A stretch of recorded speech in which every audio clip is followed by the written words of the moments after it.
নমস্কার বন্ধুরা, আমি রীতা। সাতকাহন রূপকথা পরিবারে আপনাদের সবাইকে স্বাগত। আমি চলে এসেছি আজকে একটা রেসিপি নিয়ে, চিংড়ি মাছ দিয়ে কচুর শাক। চলুন তাহলে আমার রান্নাঘরে। প্রেসার কুকারে কচুর শাকটাকে সেদ্ধ বসিয়ে দিয়েছি নুন আর হলুদ দিয়ে।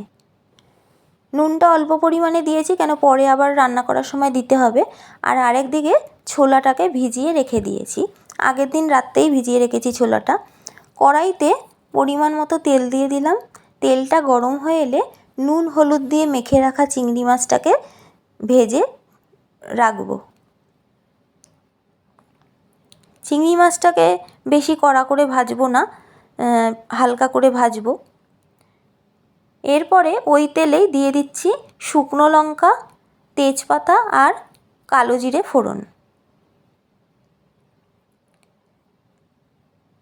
এরপর দিয়ে দিচ্ছি সিদ্ধ করে জল ঝরিয়ে রাখা কচুর শাকটা। খুব ভালো করে কচুর শাকটাকে নেড়ে নিতে হবে। এরপর দিয়ে দিচ্ছি সামান্য হলুদ আর সামান্য নুন। এবার কচুর শাকটাকে আবারও ভালো করে নাড়তে হবে, যাতে নুন আর হলুদটা কচুর শাকের সাথে মিশে যায়। এবার দিয়ে দিচ্ছি চিড়ে রাখা 2-3টে কাঁচা লঙ্কা, আর দিয়ে দিচ্ছি ভিজিয়ে রাখা সেই কাঁচা ছোলাটা। এবার আবারও ভালো করে নাড়তে হবে। এবার দিয়ে দিলাম সামান্য পরিমাণে চিনি। ঝাল, নুন আর মিষ্টির ব্যালেন্সটা যাতে ঠিকঠাক থাকে।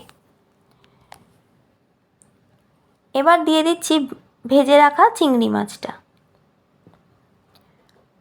কচুর শাকের সাথে চিংড়ি মাছটা ভালো করে মিশিয়ে নেব।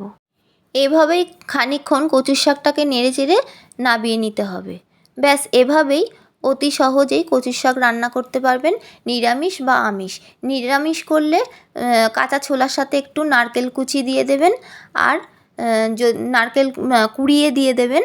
আর যদি আমিষ খেতে চান তাহলে ইলিশ মাছের মাথা বা চিংড়ি মাছ দিয়ে এভাবে করতে পারেন। রেসিপিটি কেমন লাগলো অবশ্যই কমেন্টে জানাবেন। ভালো লাগলে একটা লাইক দেবেন আর শেয়ার করতে ভুলবেন না।